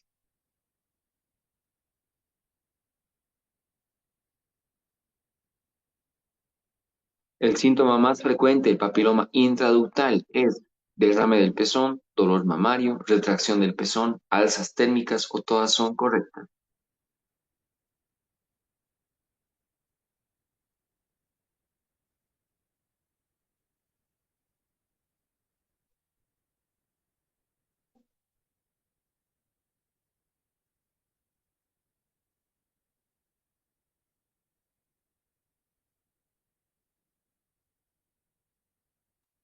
Papiloma intraductal, ¿no? También denominado adenoma papilar intraductal, es un tumor benigno formado por una proliferación adenomatosa de epitelio canalicular con una formación papilomatosa dentro del anus, ¿no? El síntoma más frecuente es derrame del pezón, uníporo o multíporo espontáneo provocado de la expresión. Derrame puede ser sanguinolento o con menor frecuencia seroso. Derrame del pezón, ¿no?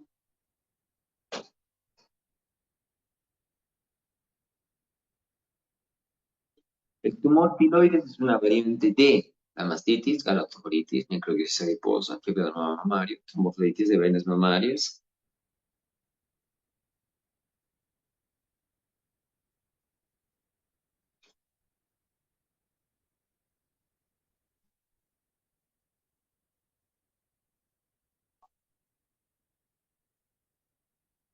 Sencillito. Tumor piloides es un tumor descrito por primera vez en 1878 por Müller, conocido como cistosarcoma filoides, una variante del fibroadenoma pseudo intracanalicular, ¿no? Debe ser tratado separado por sus caracteres histológicos diferentes, pero es una variante del fibroadenoma mamario. Uno de los siguientes no forma parte de la entidad de la mastalgia cíclica: galactoforitis, quistes, papilomatosis, esclerosis, metaplasia hidrosadenoide.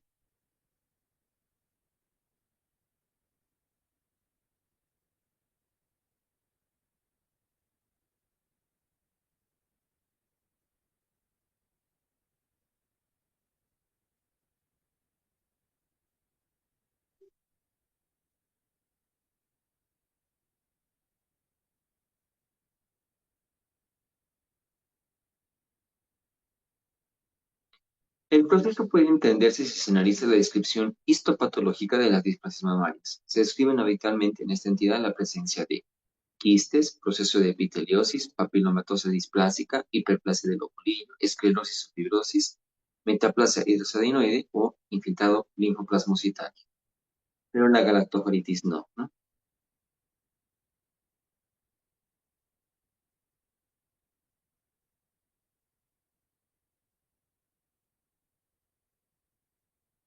¿Cuál es la dosis de tamoxifeno para el tratamiento de la mastalgia cíclica? 20 miligramos por 20 días, 30 miligramos por 7 días, 10 miligramos por 10 días, 15 miligramos por 60 días o no se utiliza tamoxifeno.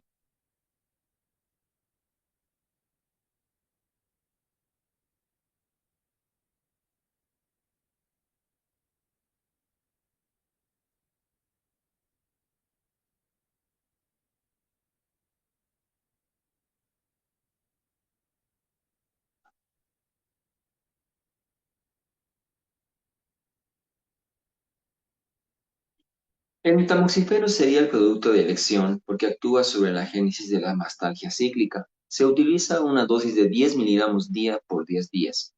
En la segunda mitad del ciclo, también hay estudios que valoran la administración de forma continua de 10 miligramos durante 3 meses con buenos resultados y sin alteraciones del ciclo. 10 miligramos.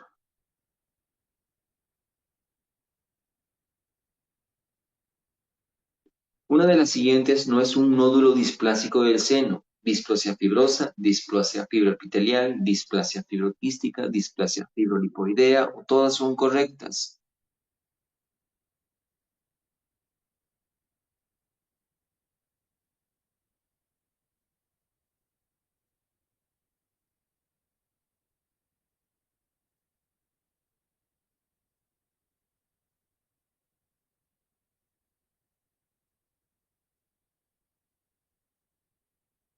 Algunos autores las han dividido, ¿no? Displasia fibrosa o también denominada mastodinia, displasia fibroepitelial o también denominada adenosis y la displasia fibroquística. Son las tres variantes de la mastalgia cíclica, ¿no? Pero no hay displasia fibrolipoidea.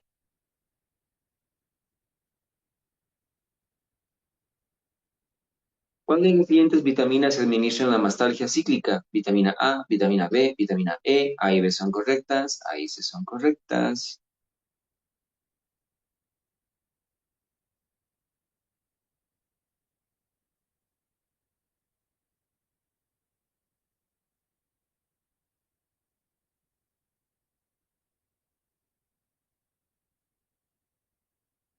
Bueno, pregunta sencillita, ¿no? ¿Cuáles dentro de los tratamientos no endocrinos? Analgésicos, AINES, ansiolíticos, vitamina A y vitamina E. Esas son las más representativas.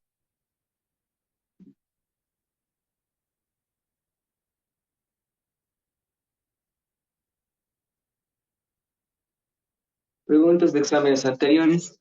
En relación a la mastitis aguda piógena, la forma más común que se desarrolla en la adolescencia, el agente causal es estafilococo y en menor frecuencia strepto o neumococo, el agente causal es E. coli.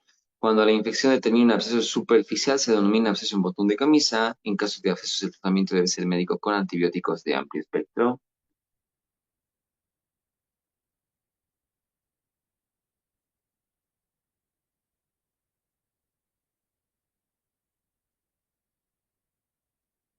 B. Es más, estafilo y después estrepto y neumo. Desde el punto de vista histopatológico, uno de los siguientes corresponde a unos tumores benignos mixtos del seno: fibroadenoma, fibroma, lipoma, adenoma tubular, papiloma intraductal.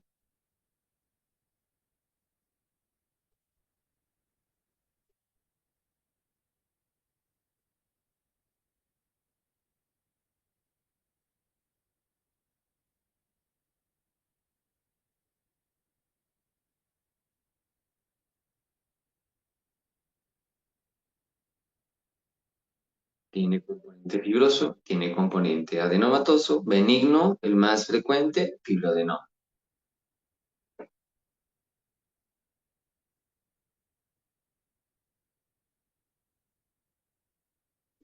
Uno de los siguientes se considera como mastitis inespecífica: tuberculosis, hidatidosis, micosis, quistes hidatíricos, galactoforitis crónica.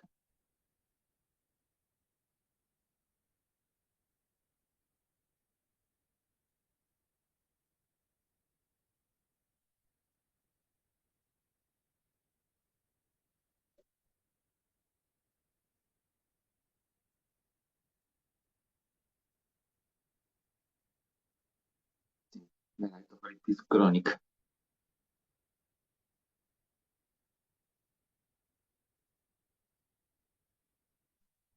La atelia es ausencia de la glándula mamaria, polimastia, la ausencia del pezón, existencia de pezones supernumerarios o el desarrollo anormal del pezón.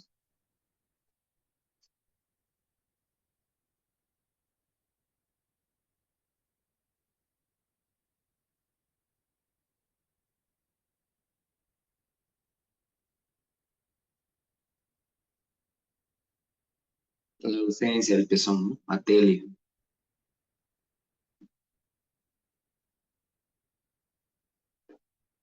Puntos claves. El fibroadenoma es el tumor benigno más común en mujeres jóvenes. Se caracteriza por ser una masa móvil, firme, bien delimitada, perdón, indolora. El diagnóstico inicial es con ecografía. En el manejo es observación si es estable, resección si hay crecimiento rápido. Fibroadenoma complejo contiene cambios proliferativos como hiperplasia ductal atípica y adenosis esclerosante. El riesgo ligeramente mayor de malignización en comparación con una fibroadenoma simple. Indicación de resección si es sintomático o crece rápidamente. Tumor filoides, similar a un fibroadenoma, pero más agresivo y con riesgo de malignidad, característica de crecimiento rápido y de bordes mal definidos. Manejo de resección quirúrgica con márgenes amplios, quistes simples y complejos. Los quistes simples más anámicos con refuerzo posterior en ecografía, manejo conservador. Los quistes complejos, contenido heterogéneo sepsis, requieren una biopsia para descartar malignidad. La enfermedad fibroquística, cambios mamarios asociados al ciclo menstrual, dolor, nódulos y quistes múltiples bilaterales. Manejo analgésicos, cambios de la dieta y seguimiento. Papiloma intraductal, la causa más común de secreción sanguinolenta unilateral del pezón. Diagnóstico, galactografía o biopsia del conducto afectado. Manejo, resección quirúrgica. Necrosis grasa, causa, tratamientos mamarios, cirugía previa. Clínica, una masa firme, fija, con retracción de la piel. Diagnóstico, confirmación por biopsia, manejo conservador si es benigno. Hiperplasia ductal simple y atípica. La hiperplasia ductal atípica incrementa el riesgo de cáncer mamario, ¿no? Y el manejo, seguimiento estrecho, quimioprevención con tamoxifeno. Lipoma, lesión benigna del tejido adiposo, blanda, móvil e indolora, diagnóstico clínico por imagen, manejo conservador, salvo si es sintomático. Ginecomastia en hombres, proliferación benigna del tejido mamario glandular masculino. Causas en función a fármacos como la espironolactona y el ketoconazol, hipogonadismo y la disfunción hepática. Manejo, tratar la causa subyacente. Mastitis y absceso mamario, mastitis, dolor, eritema, fiebre, común en la lactancia, absceso, fluctuación local y eritema marcado, manejo con antibióticos y drenaje si hay absceso. Galactocele, un quiste lleno de leche, común durante la lactancia, el diagnóstico es con ecografía, un quiste de contenido denso. Clasificaciones benignas en la mamografía, clasificaciones gruesas y lineales como en palomitas de maíz son típicas de fibroadenoma. Las clasificaciones pleomórficas sugieren malignidad y requieren biopsia. Indicaciones de biopsia excisional, crecimiento rápido de la masa, lesiones mayores de 4 centímetros, hallazgos dudosos con biopsia en laboratorios. Clasificaciones con especies de mamografía. Seguimiento según la edad, menor a 40 años, ecografía, mayor a 40 años, mamografía como estudio inicial con ecografía complementaria si es necesario. Le pueden tomar una captura de pantalla a estas preguntitas, por favor, para que ustedes las puedan resolver.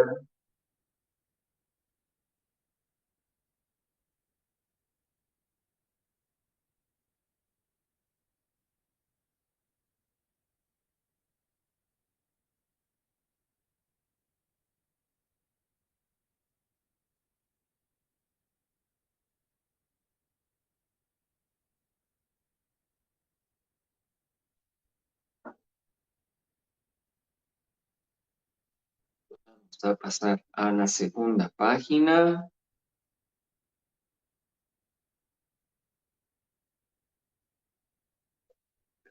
Aquí tienen para que también le tomen una captura y puedan resolver las preguntas.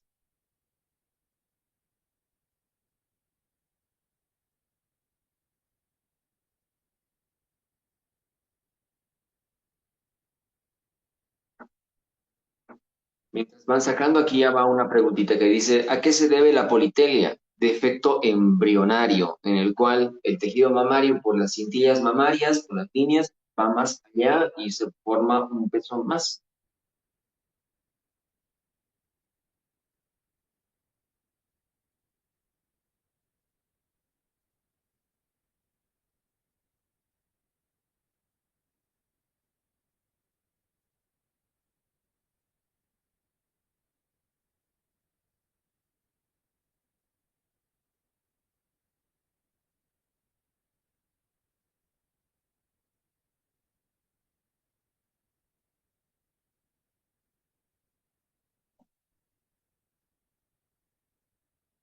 Estoy poniendo la primera página.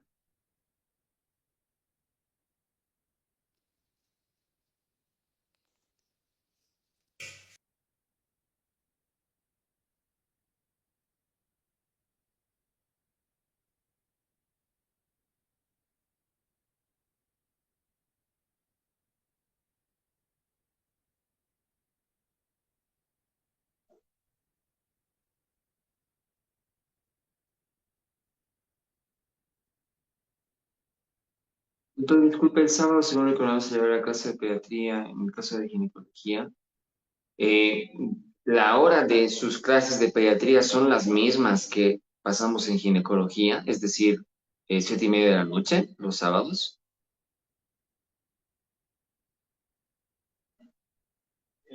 Ven que me hablo de este detalle. A ver, voy a hablar con el doctor para ver qué se llama, cómo podemos resolverla. ¿Ya?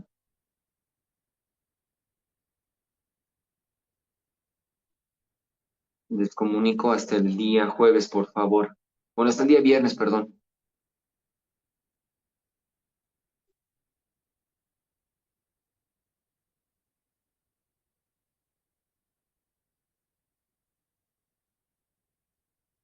Doctor, en el examen, ¿qué nos deberíamos enfocar en el más tumores? Bueno, yo les decía, se lo dije desde un principio, no les preguntan por lo general cosas muy rebuscadas. Siempre en ginecología les han preguntado cosas grandes. Siempre que vemos las resoluciones de los exámenes, de las preguntas de exámenes previos, por lo general siempre es grueso. Les preguntan el título del tema.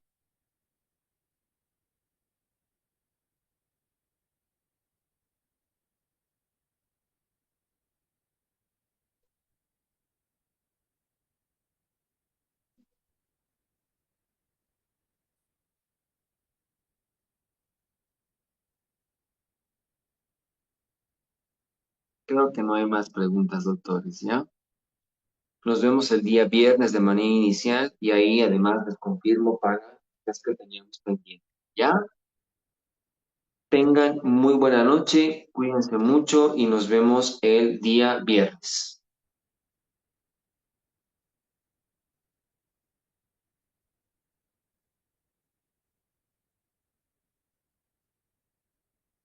Aquí hay una pregunta antes. Si el tumor de mama más frecuente es el adenoma, la patología benigna más frecuente es la mastopatía fibroquística, podríamos decirlo que sí.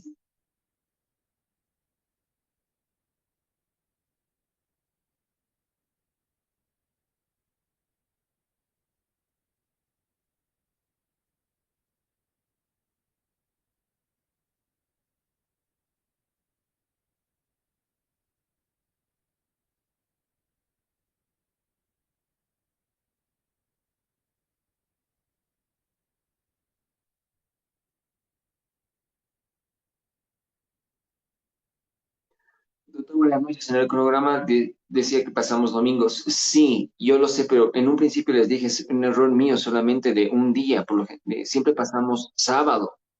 Por eso digo, si es que sábado choca con pediatría, déjenme, vamos a ver cómo lo arreglamos. Pero no, no vamos a pasar el domingo.